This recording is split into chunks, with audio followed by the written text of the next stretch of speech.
జనసేన అధినేత పవన్ కళ్యాణ్ తెలంగాణలో చేస్తున్న రాజకీయాలు ఆయన ఇంత బలహీనుడా అనిపించేలా చేస్తున్నాయి. ఎవరిని విమర్శించకుండా ఆయనకు ఓట్లు ఎవరు వేస్తారన్నది ఆయనకు మాత్రమే తెలియాలి. బీఆర్ఎస్ ను విమర్శించరు, కాంగ్రెస్ ను విమర్శించరు, బీజేపీని పొగుడుతారు. అంత మాత్రం దానికి ఆయనకు ఓట్లెందుకు వెయ్యాలి అన్నది ప్రజలకు ప్రధానంగా వచ్చే ప్రశ్న.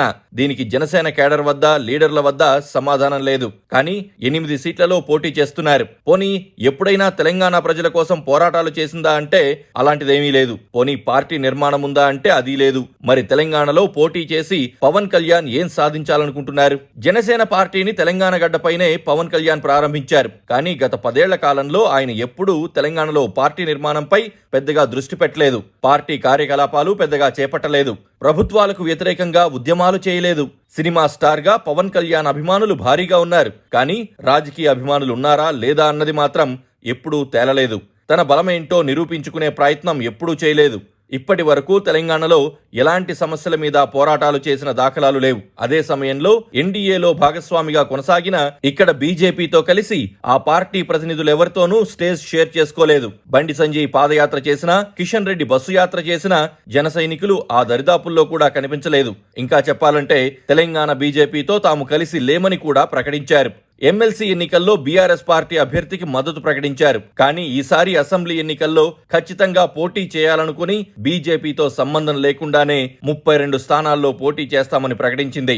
మొదట బీజేపీ కూడా పట్టించుకోలేదు. అయితే హఠాత్తుగా బీజేపీతో పొత్తు కోసం కిషన్ రెడ్డి, లక్ష్మణ్ చర్చలు జరిపారు. 8 సీట్లు కేటాయించారు. ప్రధాని మోదీతో కలిసి ఎన్నికల ప్రచారం కూడా చేశారు. ఈ కూటమిలో టీడీపీ లేదు. బీజేపీ, జనసేన కూటమి ద్వారా పోటీ చేస్తున్నారు. జనసేనకు బీజేపీ 8 స్థానాలు కేటాయించింది. అందులో గ్రేటర్ పరిధిలో ఒక్క కూకట్పల్లి మాత్రమే ఉంది.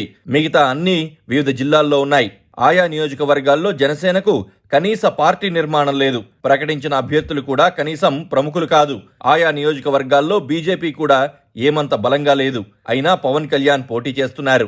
జనసేన పార్టీని ఏర్పాటు చేసిన తర్వాత కనీసం వార్డు మెంబర్ స్థానాల్లో కూడా పోటీ చేయలేదు. నేరుగా అసెంబ్లీకి పోటీ చేస్తున్నారు. ఫలితం ఎలా ఉన్నా పర్వాలేదు అని తేలికగా తీసుకునే అవకాశం లేదు. ఎందుకంటే తర్వాత 4-5 నెలల్లో ఏపీలో ఎన్నికలు జరగబోతున్నాయి. ఖచ్చితంగా ఏపీలో తెలంగాణ జనసేన ఫలితాల ప్రభావం ఉంటుంది. 1-2 సీట్లు సాధించిన జనసేన పార్టీకి నైతిక బలం పెరుగుతుంది. కానీ డిపాజిట్లు కూడా దక్కించుకోలేకపోతే విమర్శలు ఎదుర్కొనే అవకాశం ఉంది. ప్రస్తుతం ఏపీ రాజకీయాల్లో యాక్టివ్ గా ఉన్న జనసేన అక్కడ టీడీపీతో కలిసి 2024 అసెంబ్లీ ఎన్నికల బరిలోకి దిగేందుకు సిద్ధమవుతోంది. 2 పార్టీలు కలిసి అక్కడ రాజకీయాలు చేస్తున్నాయి. తెలంగాణ ఎన్నికల్లో జనసేన సాధించే ఫలితాలు ఈ కూటమిపై ప్రభావం చూపుతాయి. కనీసం 1 లేదా 2 ఎమ్మెల్యే స్థానాలను గెలిస్తే జనసేన పార్టీ తమ పంతాన్ని నిలబెట్టుకున్నట్లవుతుంది. అది ఏపీ ఎన్నికల్లో హెల్ప్ అవుతుంది.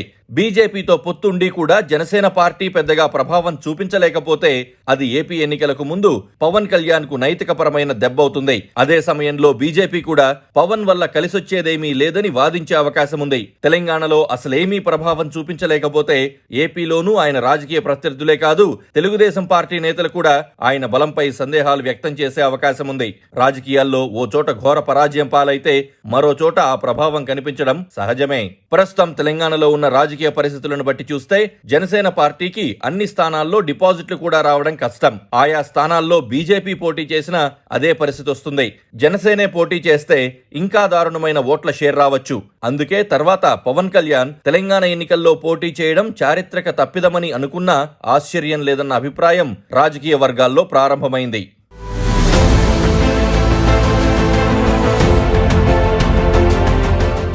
Please do subscribe to Please do subscribe to Please do subscribe to Please do subscribe to Please do subscribe to Please do subscribe to KTV Telugu.